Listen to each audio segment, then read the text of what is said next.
Ya, bien. Movemos entonces en el nombre del Padre, y del Hijo, y del Espíritu Santo. Amén. Gracias, Señor, por esta oportunidad que nos brinda de preguntas y respuestas para ir aclarando las dudas y así podamos ir creciendo en nuestra fe. Gracias, porque tu Santo Espíritu nos ilumina y porque tu palabra es esa lámpara para nuestros pasos y esa luz en nuestro sendero. A ti, oh Dios, poderoso, creador del cielo y de la tierra, a ti sea la gloria, el honor, el poder, la adoración por los siglos de los siglos. Amén. En nombre del Padre, del Hijo y del Espíritu Santo. Amén. Bien, vamos a comenzar. Hoy pregunta y respuesta. Si vamos a darle la oportunidad al hermano que no pertenece a la Iglesia Católica, si quiere hacer alguna pregunta.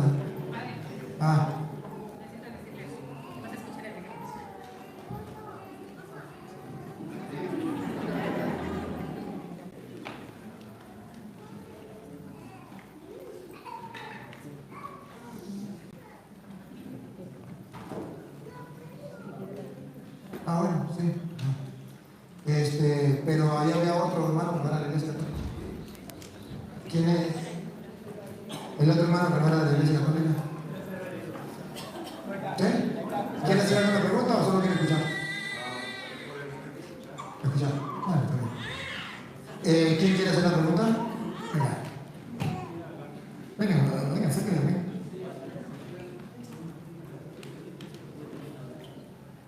Bueno, la pregunta me la hizo mi hija. Ella quiere saber por qué las mujeres no pueden ser sacerdotes. Buena su pregunta. Deben saber que Jesucristo fue el que elevó a la mujer.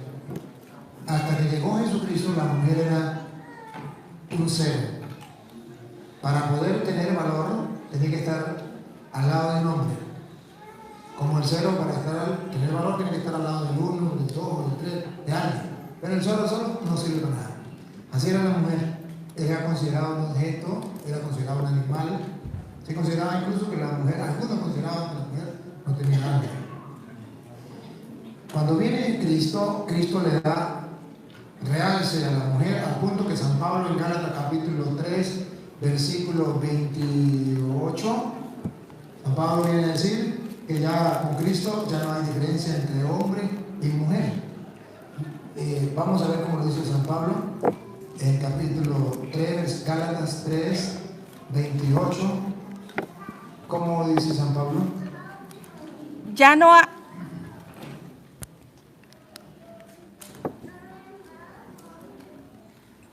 hay judío ni griego, no hay esclavo ni libre, no hay varón ni mujer. Ya no hay mujer, varón ni mujer.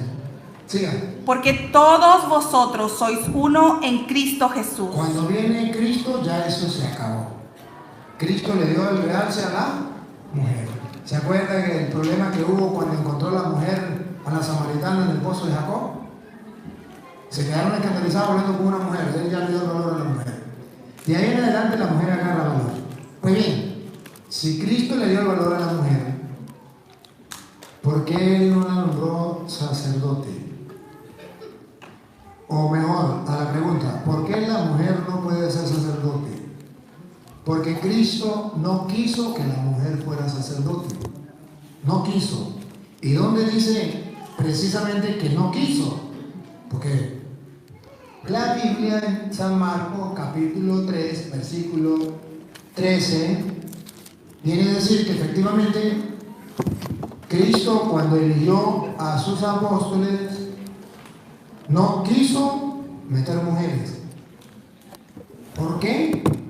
Esa pregunta cuando muramos se la hacemos. Pero lo que dice la Biblia es lo que nosotros ahorita no entendemos. Yo solamente le puedo responder que la mujer no puede ser sacerdote según la Biblia porque Cristo no quiso. Vamos, cuidado. Después Jesús subió al monte. Jesús, el Señor, subió al monte. Llamó a los que quiso. ¿Cómo? Llamó a los que quiso. Otra vez. Llamó a los que quiso. ¿Por qué no llamó a la mujer? Porque no quiso. Otra vez. Después Jesús subió al monte Llamó a los que quiso. No. A lo que él quiso no estaba leyendo. Llamó a los que quiso. Entonces leyó más de rato. Ajá, otra vez. Llamó a los que quiso Llamó a los que quiso y fueron con él. y fueron con él. Y usted puede ver en la lista, en el versículo 16. Ahí está el nombre. San Pedro, Andrés, Santiago, y verá que no nombra ninguna mujer. 12 hombres. ¿Por qué quiso? ¿Por qué tenemos que ser puro hombre? Porque eso fue lo que Jesús quiso. ¿Por qué no quiso que fuera mujer? Entonces, la teología da una respuesta. La Biblia dice que no puede mujer porque Cristo no quiso. La teología da una respuesta. El sacerdote se identifica con Cristo, porque Cristo viene a ser sacerdote a la manera del Melquisedec, trae un nuevo sacerdocio. Y cuando él es sacerdote y manda a los apóstoles, hagan esto, el sacrificio, agarró pan, ¿se acuerdan? Digo, esto es mi cuerpo, que es entregado, sacrificio. Esta es mi sangre derramada, sangre de la nueva alianza para el perdón de los pecados. Sacrificio y ofrenda. Y cuando digo hagan esto, en memoria mía, lo está nombrando sacerdotes. Ya no a la manera de Aarón, a la manera de Cristo. ¿Y cuál era la manera de Cristo? Según el rito de Melquisedec. Entonces Cristo le transmite, le da su sacerdocio a los apóstoles. Hagan esto. Los están nombrando sacerdotes porque tienen que hacer el mismo sacrificio de Cristo. Hagan esto en memoria mía. Les da la oportunidad de participar en su sacerdocio. Y como Cristo era hombre, lo debe representar un hombre, no una mujer. Esa es la razón teológica, porque Cristo era hombre. Otra pregunta, pues. Le digo, ¿va a preguntar ella o usted pregunta por ella? Sí, como le decía ayer, esta persona no es católica y quiere hacerle 4 preguntas. ¿Por qué nos tenemos que confesar con un hombre? Ese quiere póngase aquí. ¿Por qué nos tenemos que confesar con un hombre? Le voy a responder con la Biblia Reina Valera, Biblia de los protestantes, aunque le quitaron sabiduría. ¿Por qué nos confesamos con un hombre? Porque la Biblia dice en San Marcos capítulo 1 versículo 4 que en ese tiempo la gente se confesaba también, confesaba sus pecados.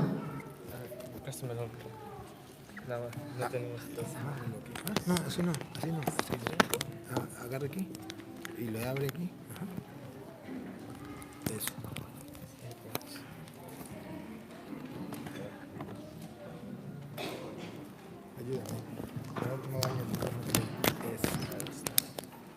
¿Ya? ¿Aprendemos? Sí. Ajá, ya. Porque San Marcos capítulo 1 versículo 4 en adelante nos viene a mostrar que la gente no se confesaba directamente con Dios, como dicen los protestantes, que la gente se confesaba con hombres. Escúchenlo, Marcos 1, 4 en adelante. Bautizaba Juan en el desierto. ¿Juan era Dios? ¿Era un palo o era un hombre? Un hombre, diga. Y predicaba el bautismo de arrepentimiento para perdón de pecados. Y salían a él toda la provincia de Judea. A él, no a un palo ni a Dios, a Juan Bautista. Y todos los de Jerusalén. Y eran bautizados por él. Y pongan la lupa, eran bautizados por él. En el río Jordán, confesando sus pecados. ¿Qué? Confesando sus pecados. ¿Con un hombre? Sus pecados. Con Juan. Confesando sus pecados. Ahí no dice con un palo. Ahí no dice con Dios. De la Reina Valera. Confesaban los pecados con un hombre. Y Cristo dijo que el hombre tenía poder en la tierra para perdonar pecados. De la Reina Valera. Mateo capítulo 9, versículo del 1 en adelante lo vamos a leer. Y usted verá que dijo Jesucristo todo lo contrario a lo que dicen los protestantes. Los protestantes dicen, en la tierra tiene poder de perdonar los pecados. les tapa la boca. Jesucristo dice que sobre la tierra los hombres tienen, y ustedes lo van a escuchar de la Reina Valera, aunque le quitaron sabiduría. Óiganlo. Entonces Jesús entró en la barca, pasó al otro lado y fue a su ciudad. Ahí le trajeron un paralítico tendido en una camilla.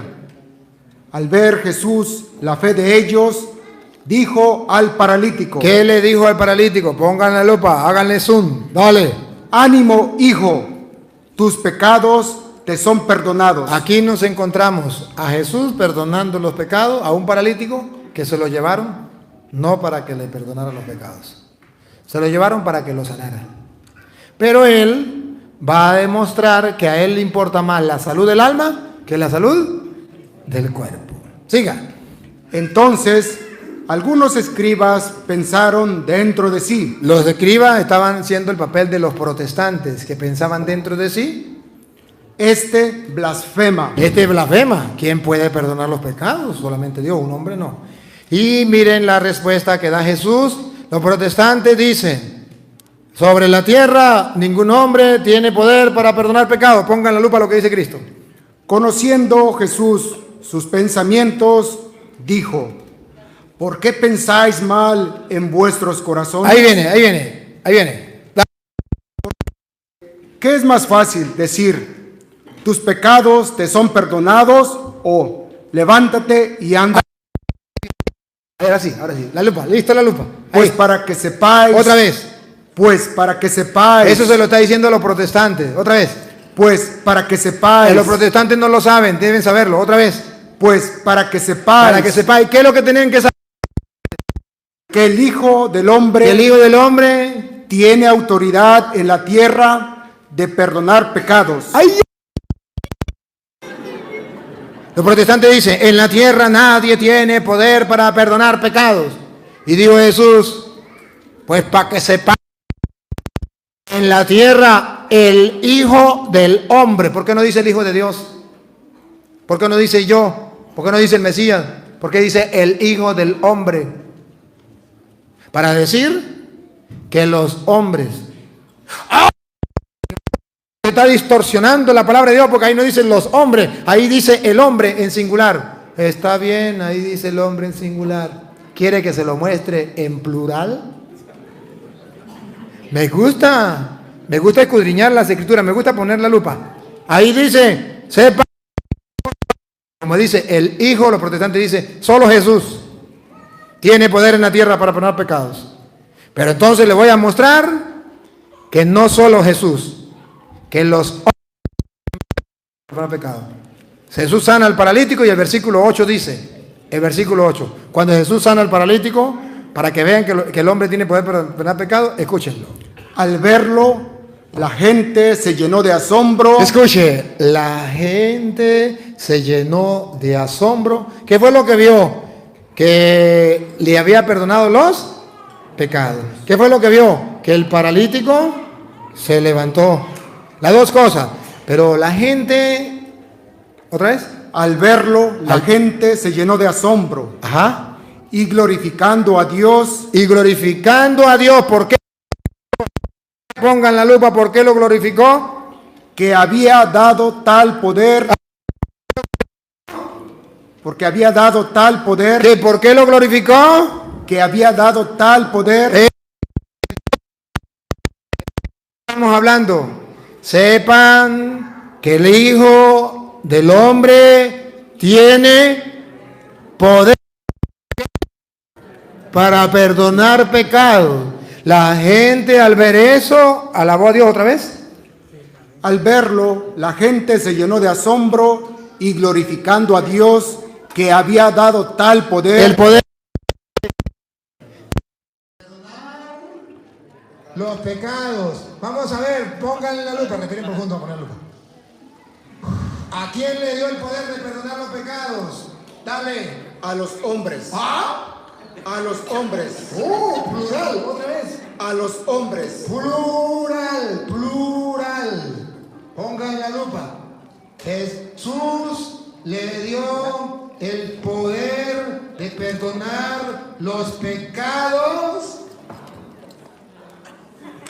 a los hombres de la Reina Valera, aunque le quitaron sabiduría. Ve que no son evangélicos, son evangélicos, no creen en el evangelio. ¿Y dónde le dio poder? Ahora yo quiero ver, ¿dónde le dio poder? Pruébelo, cura, pruébelo, ¿de dónde le dio poder? Pues se lo pruebo. Juan 20, 21 al 23, cuando Jesús le dio el poder, eso que la gente admiró a Dios y alabó a Dios, se lo pruebo. A ver, léamelo con la Biblia, con la otra Biblia, porque esta lea el castellano, porque no. Esta traducción tiene una palabra que no permite que ustedes lo vean con claridad. Después lo leemos de ahí. Lo vamos a leer, escuchen. Jesús les volvió a decir: la paz esté con ustedes. Como el Padre me envió a mí, así los envío yo también. Primera enseñanza, ¿envió o no envió a nadie? Sí los envió. ¿Cómo? Como el Padre lo envió a él.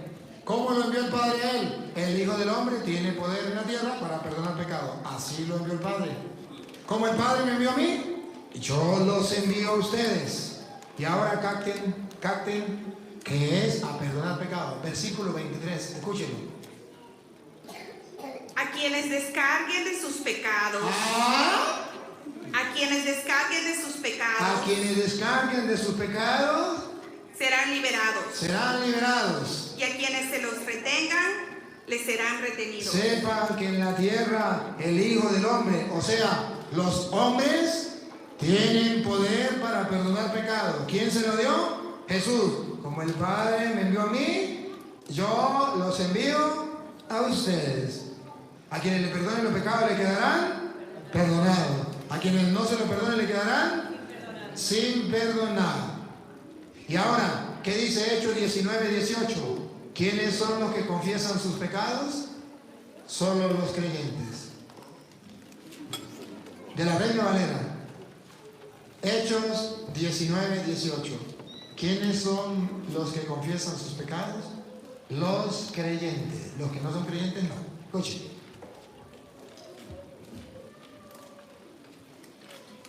Y muchos de los que habían creído venían y confesaban sus malos hechos. ¿Quiénes vienen a confesar otra vez?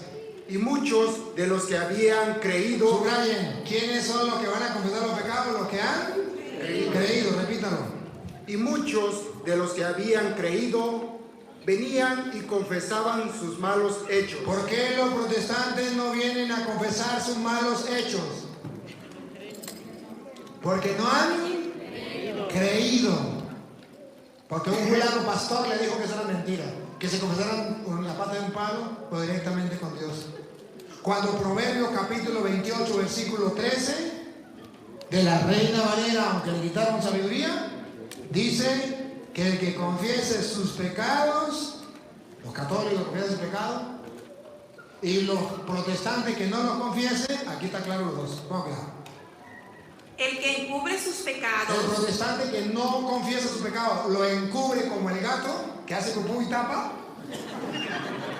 El que encubre su pecado no prosperará. No prosperará. Escuche el católico ahora. Mas el que los confiesa Mas católico que lo confiesa y se aparta alcanzará misericordia. Alcanzará la misericordia.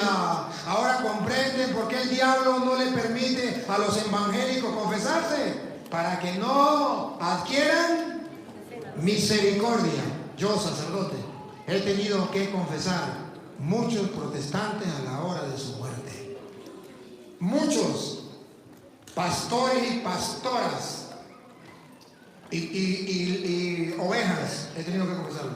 Todos los que yo he confesado en la hora de su muerte, todos han coincidido en lo mismo, llorando, decirme: Padre, siempre confesé, enseñé que no debería confesarme con un hombre, que tenía que confesarme en la pata de un palo directamente con Dios. Ahora que estoy en la hora de la muerte, me doy cuenta que cargo todo el peso de mis pecados.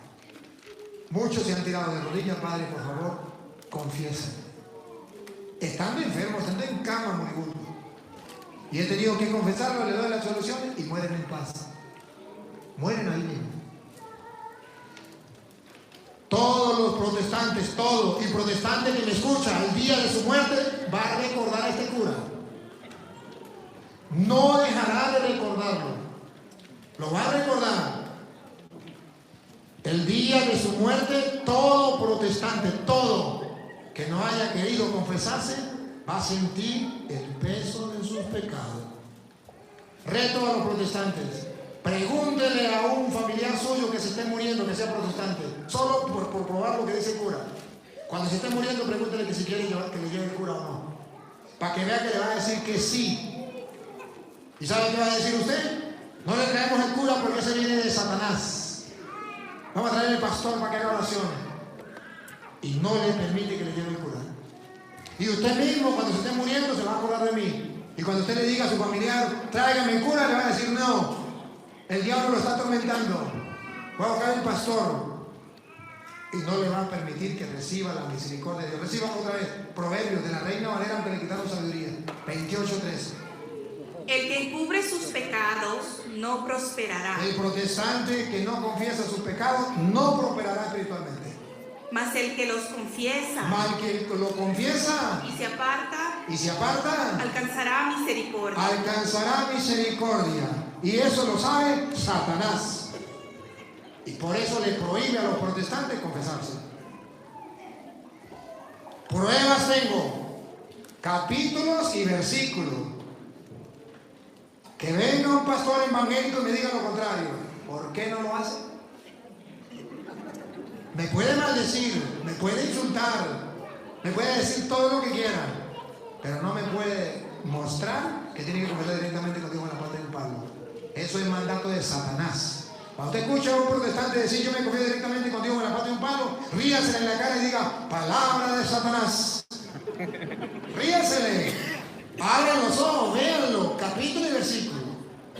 Es más, aquí tenemos una hermana y un hermano que no son de la Iglesia Católica. Pueden tener pruebas, pueden pasar y decirme lo que dicen lo contrario, que estoy diciendo mentira, pero que me lo compruebe con Biblia. No me digan mentiroso por decir mentiroso nomás, porque pruebas tengo. Otra pregunta. ¿Por qué la Iglesia Católica construye templos tan grandes pudiendo usar ese dinero en los pobres? Sepan una cosa, que si le revertimos la pregunta, sepan que hoy día los que están construyendo templos más caros del mundo son los protestantes. Si no, miren Casa Luna en Guatemala, y yo fui para Guatemala, el escándalo de Guatemala con ese templo. Pare de sufrir en Brasil. Vaya a Paraguay, no me acuerdo cómo es la de Paraguay, que es un templo, no un templo, el Juliano Pastor que va a construir 1000 templos parecidos a los de Casa Luna. En Guadalajara, la luz del mundo. En Guadalajara, la luz del mundo. Véanlo por internet. A ver quiénes son los que están construyendo todo eso. ¿Quiénes son? Ahora, ¿será que a los protestantes les preocupan los pobres? Saquen estadísticas y miren a ver si los protestantes les llegan, aunque sea por las rodillas, a la Iglesia Católica en la obra de caridad por los pobres. Busquen a ver si hay una organización o alguna religión en el mundo que le gane a la Iglesia Católica en obra por los pobres. Búsquenme una. Búsquenme una secta protestante. Muéstrenme una que le gane a la Iglesia Católica en el mundo a hacer obra de caridad al pobre. No existe.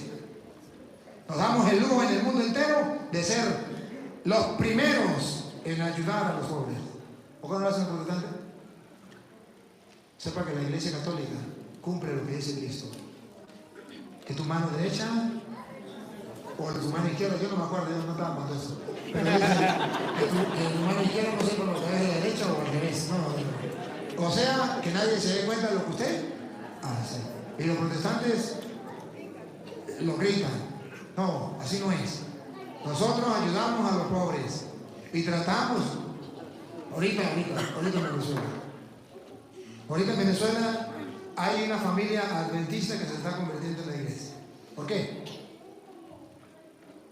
Ellos trabajan con comida, como ellos saben cómo hacerlo de la comida, para llevar comida para Venezuela. Encontramos un contacto y ellos entonces dicen, vamos a vendernos comida a nosotros, que estamos dando comida a los pobres. Y viendo que llevábamos comida, y yo pregunto, ¿y esa comida?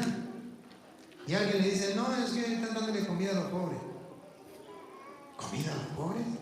Sí, ¿quién? Un cura loco. Sí, un cura loco, le están dando comida a la gente. Sí. Y dijeron, queremos ir. Y fueron y vieron cómo la gente lloraba cuando le daba comidita, cómo de emoción cuando llevaba su mercadito tantas familias muriéndose de hambre, de necesidad, de medicina. Y cuando lo vieron, al otro día me invitaron a un almuerzo. Me invitaron a almorzar y yo fui. Yo no sabía que ellos eran adventistas, no sabía. Que su familia estaba, la mayoría adventistas, poco eran católicos. Me invitaron, tremenda comida. Y en la comida me dijeron, la mayoría de nosotros somos adventistas. Pero nos quedó impactado algo. Que tanta hambre que hay en Venezuela y tanta necesidad, la iglesia adventista no hace nada. Y la iglesia católica es la única que está luchando por ayudar a los pobres. ¿Dónde están los evangélicos? ¿Dónde están en Venezuela? ¿Dónde están los adventistas? ¿Dónde están los evangélicos que hablan de los pobres? Vayan, miren quiénes son los que están ayudando a los pobres en Venezuela. Ciertamente que hay muchos evangélicos de buen corazón que también están ayudando, pero es una minoría. Es una minoría. Entonces, miremos la realidad. Bueno, ¿saben por qué se dicen preocuparse por los pobres? Esa no es frase de los evangélicos. Ellos se copiaron Juan capítulo 12, versículo 4. Ellos se copiaron. Eso ya está escrito en la Biblia.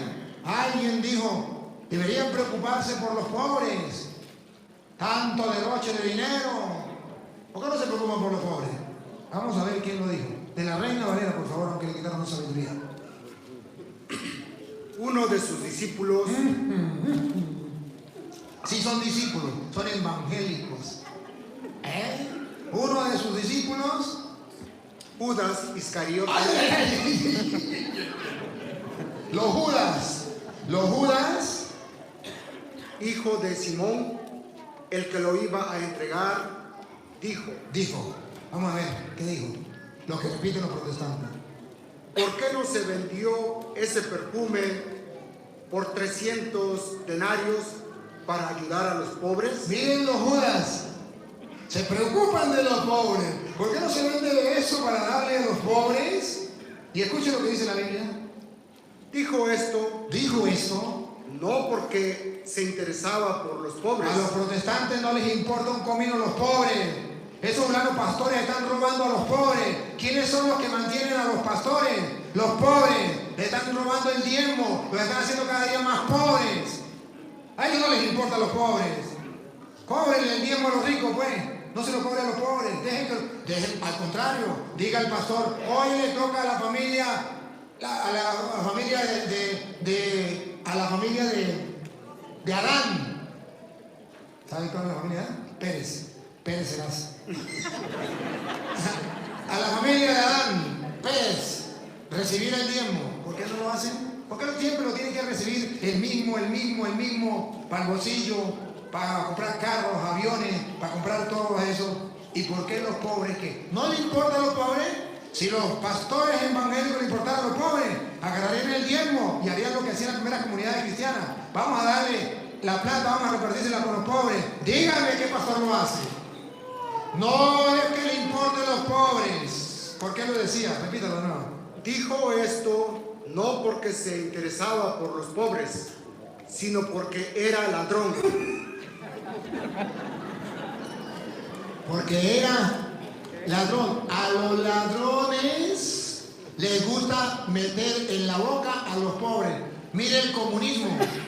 Miren cómo el gobierno de Venezuela comunista habla de que le importa a los pobres. Y se están muriendo en Venezuela la gente de hambre, de necesidad. ¿Pero qué hablan ellos? Preocupados por los pobres. Este es el mejor gobierno, preocupado por los pobres. Los ladrones hablan así. Sigan. Como encargado de la bolsa, sustraía de lo que se echaba en ella. Le gustaba agarrar todo lo que está en la bolsa. Por eso le preocupa a los pobres. Si alguna persona le preocupa a los pobres, pues anda, agarre de la plata suya de usted. ¿No se acuerda que Jesús le dijo allá al joven rico de Lucas 18, creo que era, si no mal recuerdo? Jesús le dice, solo te falta algo. Y dijo el joven, para entrar al reino de los cielos. Y el joven dijo, ¿qué, Señor? Digo, vaya, venda no lo del Vaticano, venda lo suyo de usted y dárselo a los pobres y tendrás un tesoro en el cielo. Y dice que el joven rico se fue y se perdió del mapa, porque él quería ayudar a los pobres con la plata del otro. Si el evangélico le preocupa a los pobres, no ande diciendo que el Vaticano debería venderse y vender las iglesias y darle a los pobres. Se preocuparía por la plata de él, dársela a los pobres. Dársela a los pobres. Y eso es lo que tenemos que hacer. Y eso es lo que tenemos que hacer los cristianos. Preocuparnos por los pobres. El Papa nos reunió a los 1000 sacerdotes misioneros de la misericordia y dijo, tarea, predicar, confesar y preocuparse por los pobres. Tarea que nos mandó el Papa. 3 tareas. Predicar, confesar y preocuparnos por los pobres. Y por eso usted verá que hay en internet una aplicación que se llama Patreon, que abrir por internet, donde usted, si usted quiere, se registra para ayudar a una familia pobre en Venezuela. Usted coloca ahí Patreon, pone sus datos, dónde lo va a enviar, quién lo va a administrar, el padre Luis Toro, y cuánto va a aportar mensualmente, y usted va ayudando por los pobres. Si no quiere hacerlo, no se obliga, es libre, pero si quiere hacerlo, sabe dónde hacerlo, cómo ayudar al pobre. Y la plata, yo no les cobro a ustedes nada, pregúntenle a los que me trajeron, o pregúntenle a cualquiera en el mundo donde yo he ido, a ver quién le he cobrado. Nada, ni les cobraré, y me moriré, Dios mediante, con ese orgullo de no cobrarles nada. Pero si alguno de ustedes me da algo, yo lo recibo, no para mí. Los reto, vayan a Venezuela para ver para quién es la plata que yo recibo. A ver cuántas familias estamos alimentando, de cuántas estamos ayudando. No para mí. Todo lo que usted me da, ustedes me dan, ay Padre, esto para ustedes, gracias. Gracias. Pero si me lo da a mí, yo puedo hacer con ellos lo que yo quiera. Pues yo se lo quiero dar a los pobres. Así que no me pongo a hablar.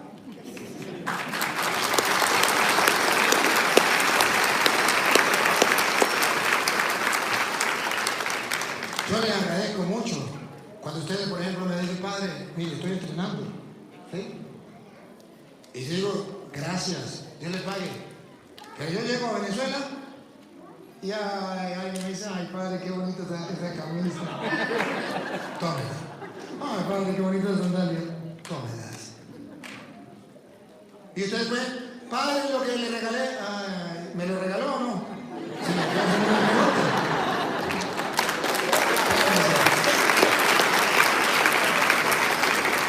Porque esto es el mandato del Señor y eso es lo que tenemos que hacer. Y a lo mejor ustedes no me conocen, pero esto lo estamos transmitiendo al mundo entero. La gente de Venezuela, los de mi pueblo, los que me conocen allá, a ver si es o no es. Y algunos de ustedes, si quieren algún día hablar la prueba, vaya. Entonces, ciertamente que en la Iglesia Católica se preocupa mucho por los pobres. Es verdad que en la Viña del Señor hay de todo. Es verdad, y ahí sí tienen razón, que hay algunos que no les preocupa nada a los pobres. Eso también existe. Y ahí sí hay ¿cómo que se llama? Hay derecho a decirle a esa persona que cuando se muera no se llevará nada. Por algo Jesús dijo, el examen final tuve hambre y me dieron de comer, tuve sed y me dieron de beber. Dichosos los pobres porque ellos es el reino de los cielos. O sea, que si yo me preocupo por los pobres, de ellos es el reino de los cielos. Ellos serán los que me abran las puertas del cielo, o dirán, llegó Petronila, no, ya con nosotros no nos ayudó en nada, ciérrense la puerta. Llegó Pánfilo, bueno, él sí dio algo. Pase adelante, porque de ellos es el reino de los cielos. De los ricos es el reino de la tierra, pero de los pobres es el reino de los cielos. Aquí mandan los ricos, aquí gobiernan los ricos, aquí hacen lo que le da la gana a los ricos. Aquí los pobres son, ¿pues recuerdan que Jesús puso el ejemplo del rico pulón y el pobre Lázaro? Del Lucas 16-19. Cuando murió, todo cambió. Allá quien mandaba, Lázaro, y el rico en tormento. Sueño. Yo sueño que algún día un católico escuche esta reflexión, un católico que tenga dinero y haga un acto de fe y diga, lo que yo tengo cuando yo muera, y no solamente cuando muera, sino en vivo, es para los pobres. Porque ya vi por televisión a alguien decir, cuando yo muera, toda mi riqueza para los perros y los gatos. Millones de dólares. Yo quisiera ver un católico creyente que escribiera, no solamente cuando yo muera, sino voy a vender esto y se lo voy a dar a los pobres, para que haga como el joven rico. Señor, ¿qué tengo que entrar para el reino de los cielos? Soy una persona buena, he cumplido los mandamientos. Y eso le dice, muy bien, católico, te felicito. Solo le falta una cosa. Vende lo que tiene y dáselo a los pobres. Y tendrá un gran tesoro en el cielo. ¿Cuántos católicos están reflejados en ese joven que no fue capaz de hacerlo? Y hoy queda la pregunta, ¿qué ha hecho usted por los pobres? Sea católico, sea evangélico, sea ateo, sea lo que sea. ¿Qué ha hecho por los pobres? Si usted es evangélico y ha hecho algo por los pobres, bien.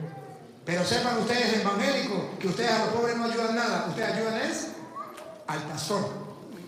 Que de pobre, nada. Ese es el más rico que tienen en la iglesia. Si ayudan a los pobres, hago un reto a los evangélicos creyentes.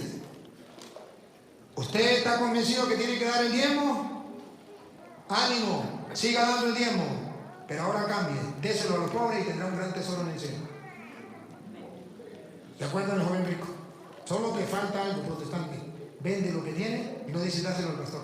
Dáselo a los pobres y tendrás un gran tesoro en el cielo. Cree ese evangelio y le da un reto.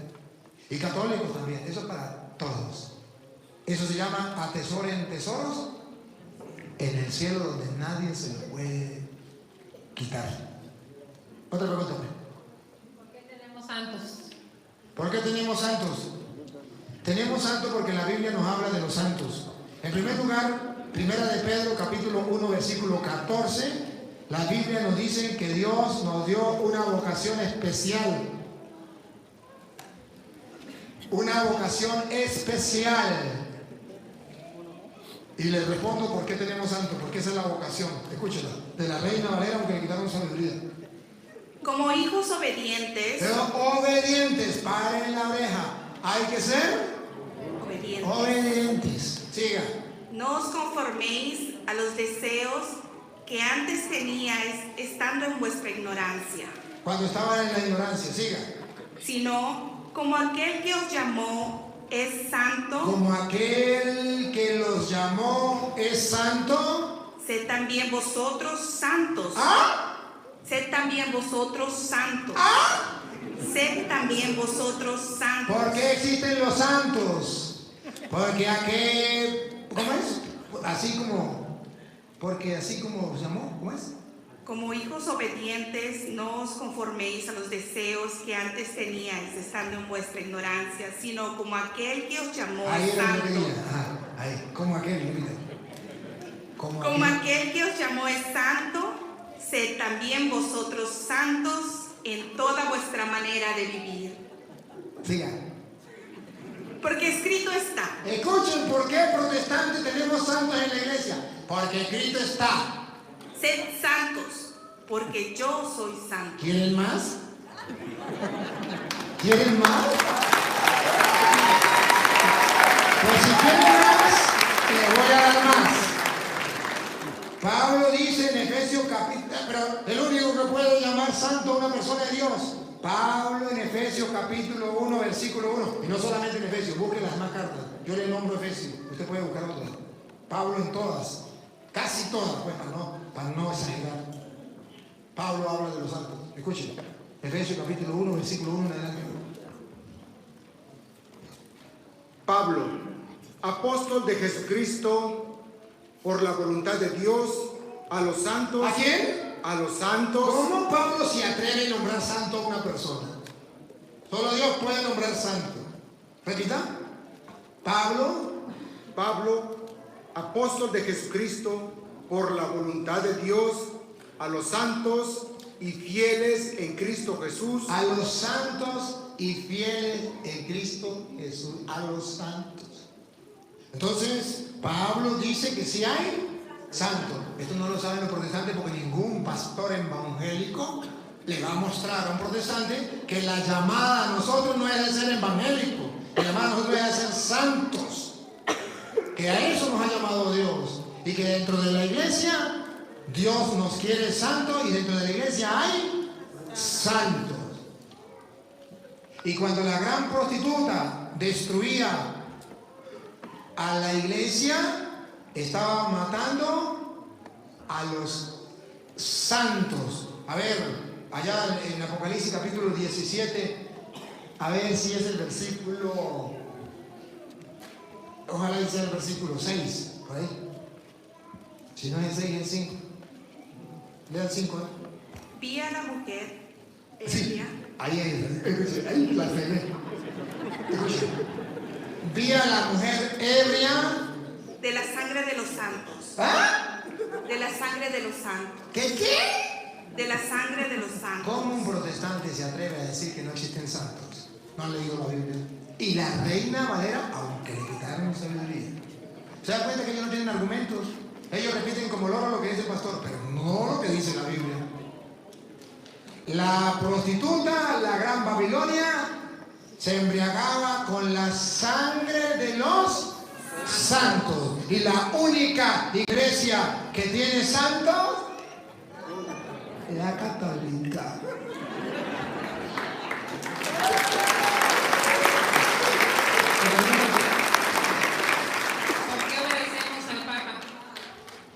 ¿Por qué obedecemos al Papa? Obedecemos al Papa porque las Sagradas Escrituras dicen en Lucas 10:16 que Jesús le dijo a los apóstoles que si nosotros le obedecíamos a ellos, estábamos obedeciendo a Cristo. Si le escuchábamos a ellos, estábamos escuchando a Cristo. Vamos a ver. Primero esa cita, Lucas 10:16. El que os oye a vosotros, me oye a mí. Porque dijo Jesús, el que los oye a vosotros, me oye a mí. Siga. El que os desecha a vosotros, me desecha a mí. Sí, señor cura, pero ahí se le está diciendo a todos los apóstoles. Eso es verdad. Ahora quiere que se lo muestre donde dice a Pedro, Juan 21:15. A Pedro solo, en medio de los apóstoles. Y entonces ustedes verán que Jesucristo le dio a Pedro la potestad de estar al frente de su rebaño. Y todos tienen que obedecerle. Porque lo nombra pastor de su iglesia. Dale. Cuando hubieron comido, Jesús dijo a Simón Pedro: Simón, hijo de Jonás, ¿me amas más que estos? ¿Me ama más que estos? Le respondió: Sí, Señor, tú sabes que te amo. Él le dijo: apacienta mis corderos. Apacienta mis corderos. Siga. Volvió a decirle la segunda vez: Simón, hijo de Jonás, ¿me amas? Pedro le respondió: Sí, Señor, tú sabes que te amo. Le dijo: pastorea mis ovejas. Por eso, porque Jesús dejó a Pedro como pastor de sus ovejas. Y hay constancia que la gente obedece a Pedro.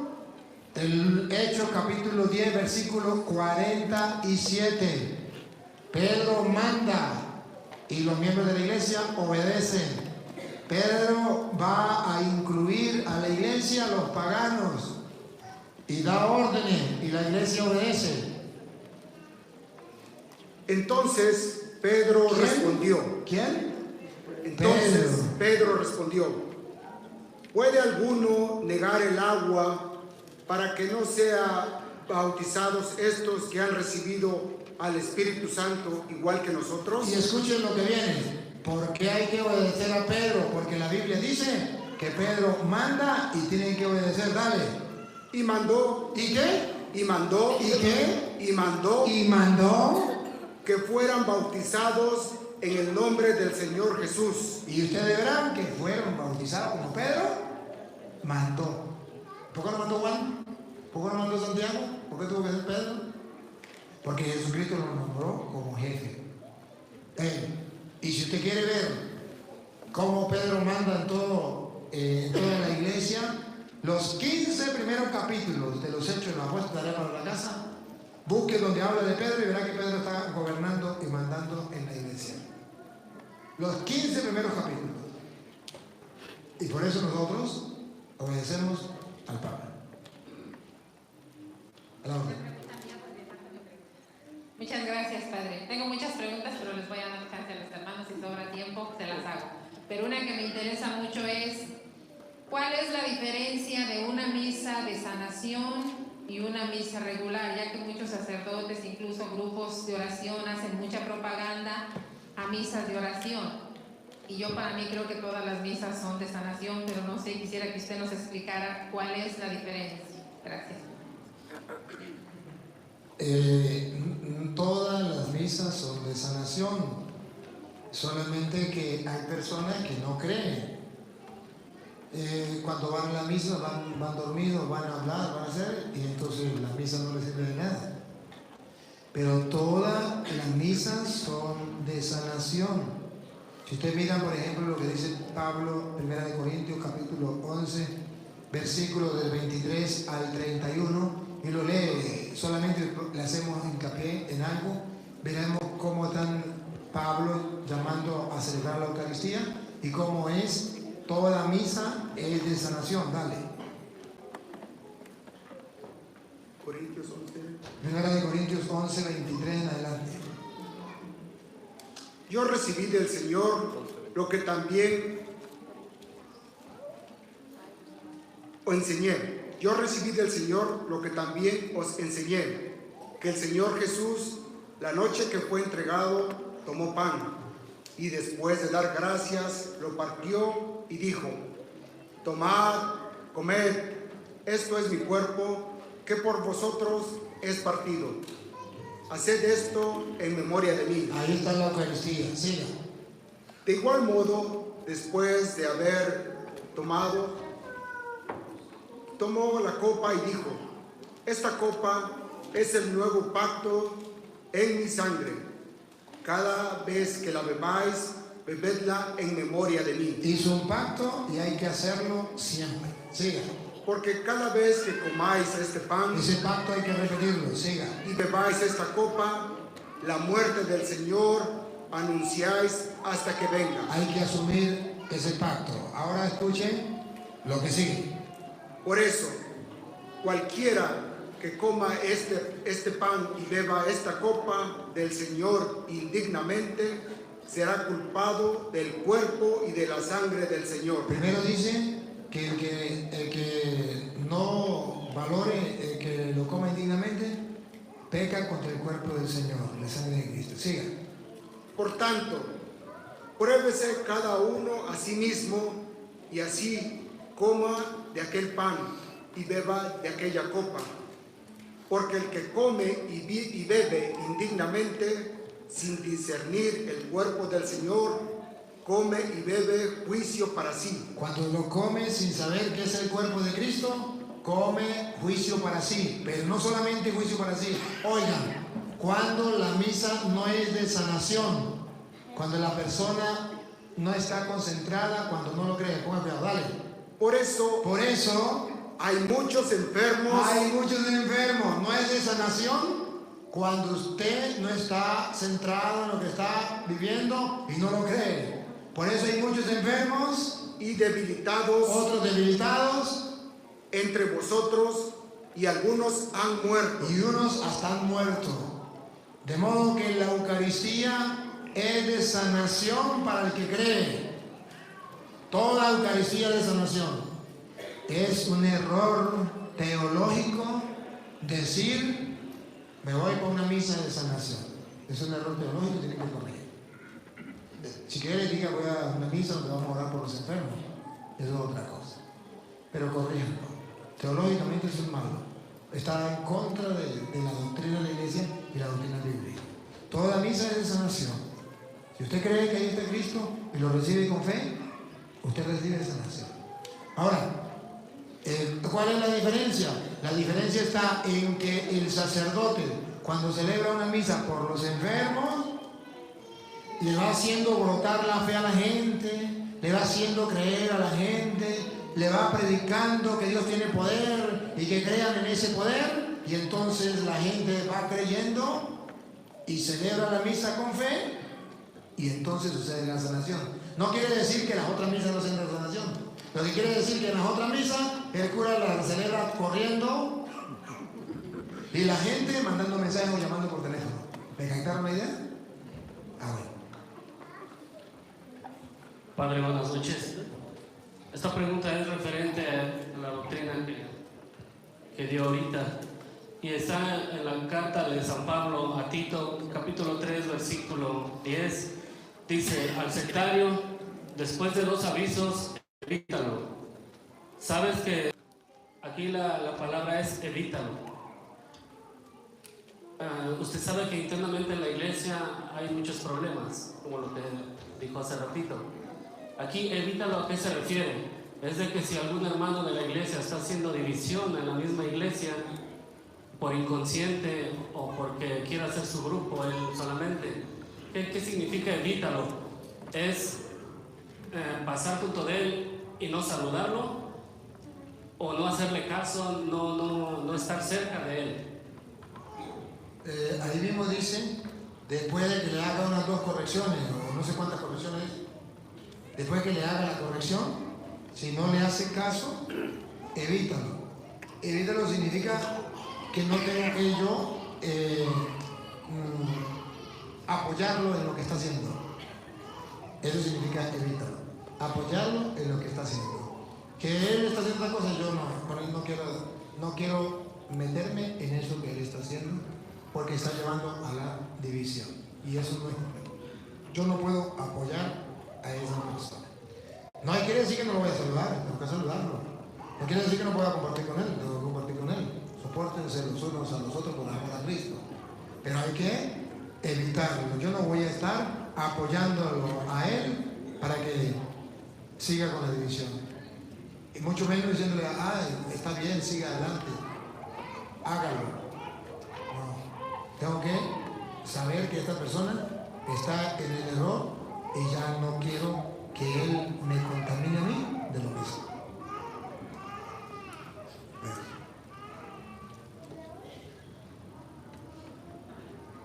Buenas noches, padre. Quisiera hacerle una pregunta. Yo tengo a mi hija que es le hemos enseñado lo que es la religión católica, pero se ha juntado con una persona que no es católica. Entonces, aquí quiero que usted, como en su conocimiento, les explique cuáles son los problemas o las consecuencias que vienen hacia personas que no son de la misma religión. Entonces, y misma ella está confundida porque el otro día la traje y vio que habían puesto pastor. Entonces, yo ya les he explicado y ahorita lo acaba de mencionar de quién es el verdadero pastor que dirige la Iglesia Católica. Y ella dice que porque hay pastor aquí, pastor allá, entonces ahí es a donde ella se encuentra confundida. Y muchos que a veces que somos católicos, no entendemos o no creen lo que la fe de uno. Entonces eso es lo que quisiera que usted con su conocimiento les explique. Muchas gracias y agradecido con usted. ¿Por qué allá hay pastores y por qué aquí hay pastores? Si busca la verdad, esta persona podría mirar. Voy a buscar los pastores de esta iglesia, los pastores de la iglesia de ellos, que existían en el año 1000. De verdad que no existían pastores evangélicos. En el año 1000 no existían pastores evangélicos. En el año 1500 no existían pastores evangélicos. Eso no existía. Solo pastores de la iglesia católica. Pastores evangélicos. En ninguna parte del mundo. Y si creen que es mentira, vayan al internet, vayan a la historia, busquen los libros, el nombre de un pastor evangélico del año 1000 o del año 1500. Eso no existe, pero sí puede encontrar en la iglesia católica. Pero si ellos no se llaman pastores, ¿quién lo va a seguir? Nadie. Ellos tienen que ponerse el nombre de cristianos, tienen que ponerse el nombre de evangélicos, tienen que ponerse el nombre de pastores, tienen que agarrar la Biblia. ¿De quién es la Biblia? De la iglesia católica. Tienen que agarrar la Biblia, tienen que utilizar todos los términos para poder confundir a la gente. ¿Por qué logran confundir a su hija? Precisamente, si no ponen el nombre de pastores, no la van a confundir. Para confundirla tienen que llamarle pastores. Pero si ella busca la verdad, pues entonces ya vamos a ver. Porque Cristo dejó pastores. Ahí lo vemos en la cita bíblica, dejó pastores. Pero ¿cómo yo puedo mostrar que no somos pastores evangélicos? Porque ¿dónde estaban en el año 1500? ¿Dónde estaban en el año 1000? En ninguna parte. ¿Dónde estaban en el año 500? En ninguna parte. Entonces, ¿cómo vienen de Cristo? Solamente que un tonto creyéndose muy inteligente encontró la palabra pastor y agarró un lápiz y un papel y se lo puso aquí. Pastor. Y anda diciéndole a la gente, yo soy pastor. Sin serlo. Entonces la gente dice, él dice que él es pastor. Él es pastor. Cuando Jesucristo dijo, yo soy el buen pastor. Y después dijo a Pedro, me amo más que esto, pastorea mis ovejas. O sea que Cristo dejó de sus ovejas un pastor.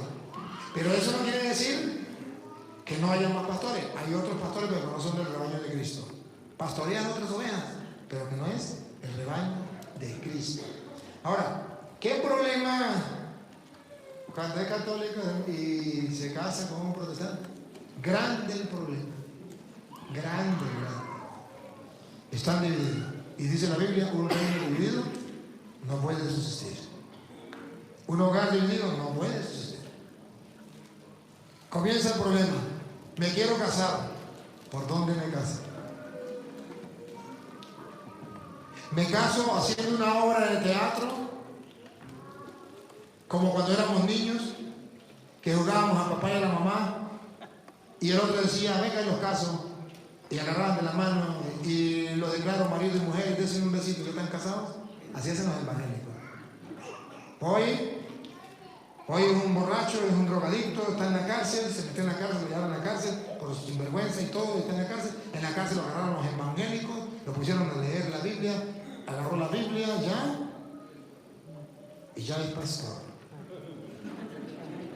Y ven que los casos. ¿Sí? Así de sencillito. ¿Qué pasaría? Venga usted. Aquí está. Este hermano es un drogadicto, un sinvergüenza, un asesino. Y es amigo de ellos. Ellos se quieren casar. ¿Usted qué aquí? Bueno, aquí, que no está pegado ni ahí. Ajá. Amigo de ellos y ellos se quieren casar. Y vienen y le dicen a él, ¿sabe que nos queremos casar? Y él le dice, ¿cuál es el problema? Agárrense de las manos, yo los caso. Yo lo declaro marido y mujer, lo que Dios es mío, que no lo separe el hombre. ¿Quedaron casados? ¿Qué? Me está casando. este sinvergüenza, que no tiene ninguna autoridad, nadie, pero lo agarraron para la cárcel. Y en la cárcel le predicaron el evangelio y a la semana salió de la cárcel y ya es pastor. Y se encuentra otra vez con ellos y le dice, ya soy pastor evangélico, ya conocí al Señor, agárrense de las manos que lo voy a casar. Los declaro marido y mujer, lo que Dios ha unido, que no los separe el hombre. ¿Quedaron casados? El mismo sinvergüenza, pero ahora con la Biblia, vienen los nombres pastor, matrimonio, casados. ¿Por qué antes no? ¿Y por qué ahora sí? Sin ninguna autoridad, sin ninguna potestad. No solamente porque en la cárcel le hicieron creer de que él era pastor. Le metieron en la cabeza eso. Eso, un matrimonio falso. Un matrimonio falso. Entonces ya tienen que saber, ¿me caso por una iglesia falsa, con un falso pastor? ¿O me caso por la iglesia verdadera, de esa que Cristo dejó sus embajadores? 2 de Corintios capítulo 5, versículo 20, donde Cristo dejó sus embajadores, sus ministros, que es como si fuera Dios mismo, y que hay constancia y llevan 2000 años. Escúchenlo, de lo que dice Pablo, 2 de Corintios 5, 20. Así somos embajadores en nombre de Cristo, como si Dios rogase por medio de nosotros. Entonces, o se casa con ese sinvergüenza que fue a la cárcel y se convirtió en pastor, o se casa con los embajadores que Cristo dejó como si fuera Dios mismo. Ya tiene que tomar la decisión. Su pareja, que es evangélico, no se va a casar con los ministros del Señor. Se va a casar con este sinvergüenza que en la cárcel aprendió a robar de otra manera y se nombró pastor. Entonces ya la cosa marcha mal, ya está engañado. Sí, siente, gracias. Luego viene el problema, nacieron los niños. ¿Los va a bautizar? Usted dice sí. ¿Qué dice el hombre? No. Ahí viene un problema.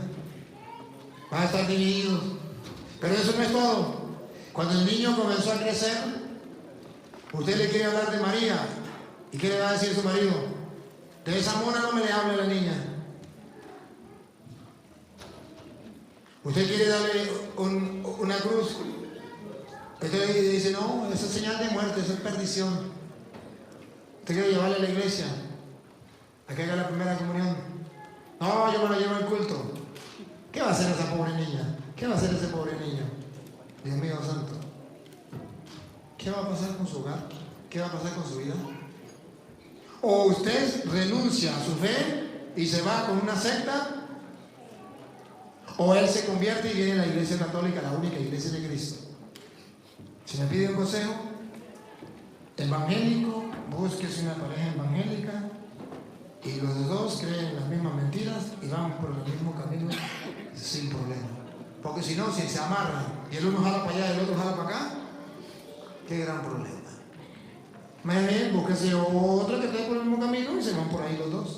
Y él, la católica o el católico, búsquese otro del mismo camino y vénganse los dos, porque lo más difícil es que usted jale para acá y él jale para allá. Y eso será toda la vida una desgracia y no va a funcionar. No va a funcionar. Hombres hay más y mujeres hay más. No se hagan daño. Ni el evangélico se haga daño, ni la católica se haga daño. Ninguno se haga daño. Para eso hay otras personas. Mejores y peores que decir. ¿Sí? O si no, busquen la verdad. Busquen la verdad. Y aprovechen de que hay alguien que se la muestra con capítulo y versículo. Y en el caso si están aquí, yo con toda humildad y con toda sencillez, pero también con toda verdad, agarren en YouTube Padre Luis Toro, pónganse con la Biblia Reina Valera, porque esa es la Biblia que los protestantes dicen, agarren los capítulos y versículos que voy dando, vayan estudiando si es verdad o es mentira. Entonces, ahí podrán decir, oye, es mentira, aquí está, es verdad, aquí está.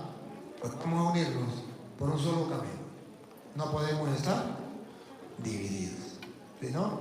Ese hogar desde ya, desde antes de nacer los niños, ya es una desgracia para ellos, lo que van a hacer. Padre Luis, yo he estado estudiando la Biblia con usted y he estado escuchando sus prédicas, y antes que todo quiero decirle que cualquier cosa que usted me diga, yo voy a aceptarla. Si la Virgen María le apareció el ángel y quedó llena del Espíritu Santo, después fue con Santa Isabel y Isabel quedó llena del Espíritu Santo, el niño también quedó lleno del Espíritu Santo, y como el bautizo es del Espíritu Santo, para mí que San Juan Bautista fue el primer niño bautizado en la Iglesia Católica. Es eso lo que yo estoy en duda y quiero que usted me lo aclare. Ciertamente que San Juan Bautista fue el primero que experimentó eso de la acción del Espíritu Santo, que precisamente recibimos nosotros el día del bautismo, y él lo recibió desde el vientre de la madre. Eso es verdad. San Juan Bautista desde el vientre de la madre experimentó lo que experimenta cualquier bautizado, recibir el Espíritu Santo, y él lo recibió cuando fue a la Virgen María a visitar a su prima Santa Isabel.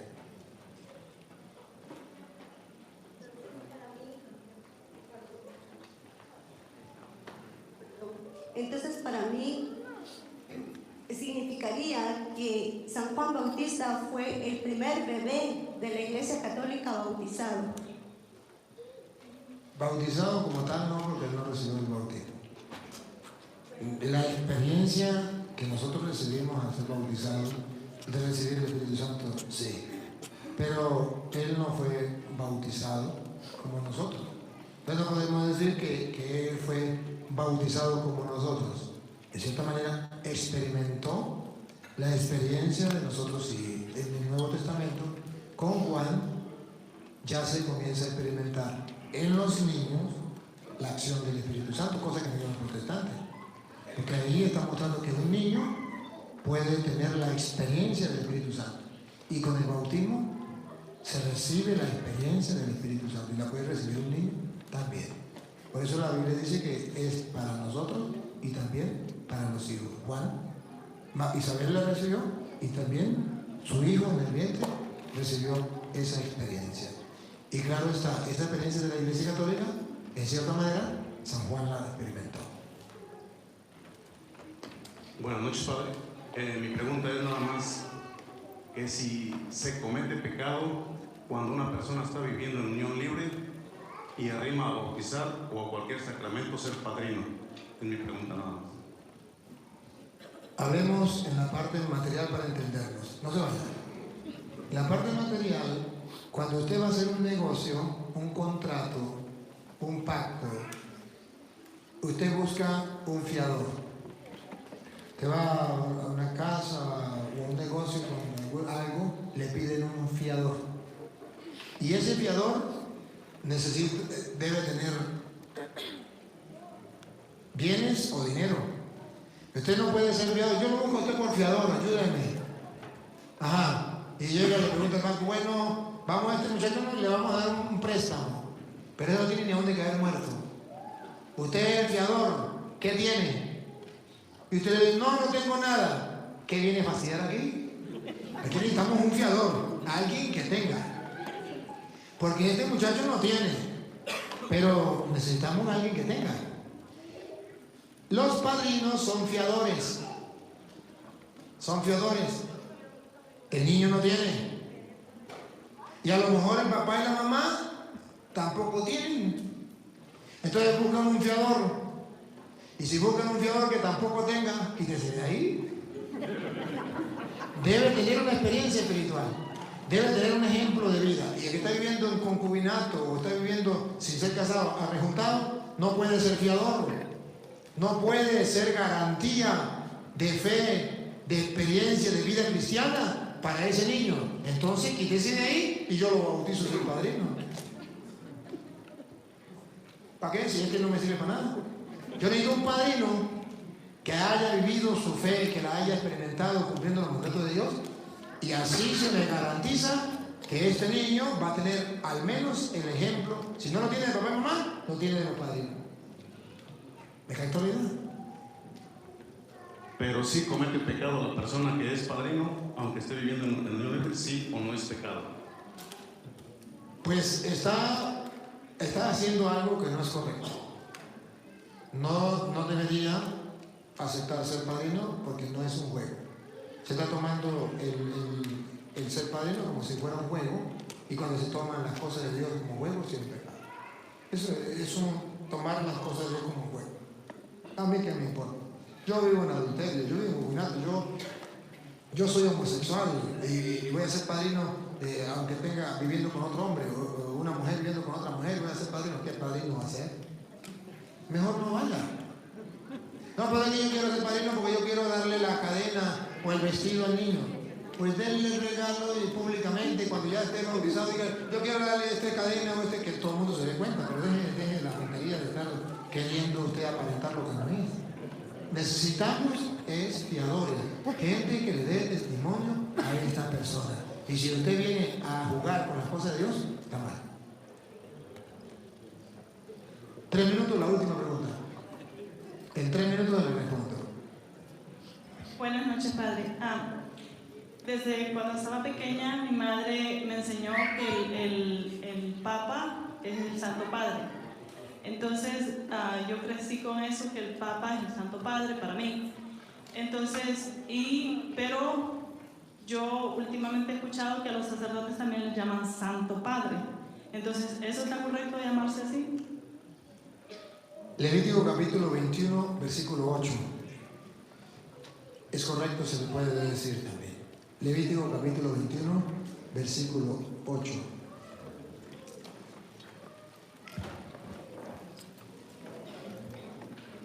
Le santificarás, por tanto. Léalo desde el 7, porque estamos leyendo la Reina Valera y lo tiene desde el 7 la Reina Valera. Con mujer ramera o infame no se casarán, ni con mujer repudiada de su marido, porque el sacerdote es santo a su Dios. El sacerdote es santo a su Dios, siga. Le santificarás, por tanto, pues el pan de tu Dios ofrece. Escuche lo que dice. Santo será para ti. Otra vez. Santo será para ti. Otra vez. Santo será para ti. Santo será para ti. No dice que el sacerdote es santo, no, Señor. Pero para ti será santo. Siga. Porque santo soy yo, Jehová. ¿Por qué será santo el sacerdote para ti? Porque santo soy yo, Jehová, que os santificó. El Dios que llamó al sacerdote y le dio ese ministerio y lo santifica, Él es santo. Entonces el sacerdote o el papa o el obispo será santo para usted. Pero no porque sea santo, sino porque el que lo llamó, porque el que lo consagró y porque el que lo santifica es santo. Entonces, por su ministerio, es santo. Hablaste como toda una reina. Bueno, terminamos.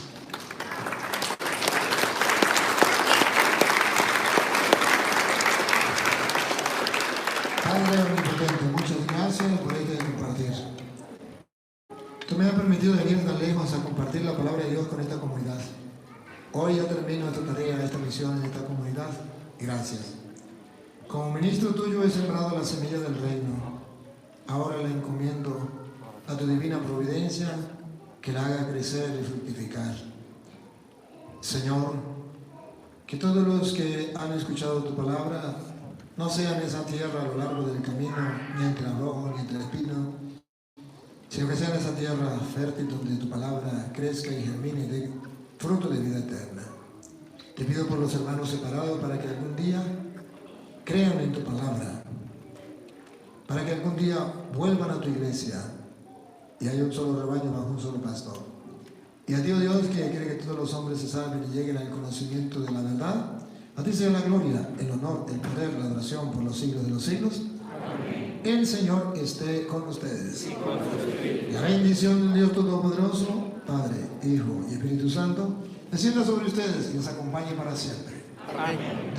No corten. No ha cortado. Antes, decirle, por YouTube, busque Padre Luis Toro, ahí está filmado la enseñanza, compártala con los demás. Y no solo eso, suscríbese. Si usted se suscribe al canal, es un empujón, es un apoyo que ustedes me dan para seguir llevando esta obra por el mundo. ¿A quién se lo voy a pedir? ¿A los evangélicos? No lo van a hacer. No lo van a hacer. Tengo que pedirse a los católicos. Y si los católicos no lo hacen, ¿quiénes me van a apoyar esta obra? No se le está pidiendo cosas extraordinarias, solamente que usted abra en el celular, con YouTube, Padre Luis Toro, dale suscribirse, dale la campanita. Si le gusta, le da me gusta, y si no le gusta, le da no me gusta, pero haga algo. Y si puede compartirlo con los demás, compártanlo. Seamos portadores de buena noticia, portadores de la palabra del Señor. Espero que lo hagan. Si no lo hacen, problema de ustedes. Pero deberían apoyar esta obra que estamos llevando a cabo. Muchas gracias, les amo. A ustedes no solamente, también a los que nos siguen por internet, tanto los evangélicos como los católicos. Los amo, y porque les amo, hago el sacrificio de venir a predicarles la palabra de Dios. Y a los hermanos separados los amo, y porque los amo, les muestro la verdad para que no sigan en el error, salgan de la mentira, salgan de la oscuridad a la luz. Muchas gracias, los llevo en mi corazón. Si no nos vemos aquí en la tierra, nos vemos en el cielo. Muchas gracias.